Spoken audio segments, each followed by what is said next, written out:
পৃথিবীর এক চিরন্তন সত্য হল মৃত্যু, যে ভবিষ্যৎ থেকে কেউ পালাতে পারে না। না ধনী, না গরিব, না ক্ষমতাবান, না অসহায়।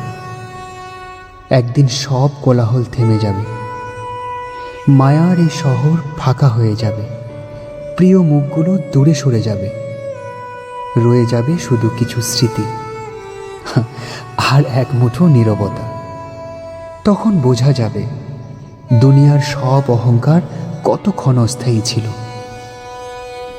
শেষ পর্যন্ত মানুষকে ফিরে যেতে হয় মাটির সেই ছোট্ট ঘরে, নয়তো এক আগুনের চুল্লিতে। আর তাই হয়তো মৃত্যু ভয়ঙ্কর কোনো সত্য নয়, বরং এটা দুনিয়ার সকল মায়া ভাঙার সবচেয়ে সুন্দর এবং নির্মম বাস্তবতা।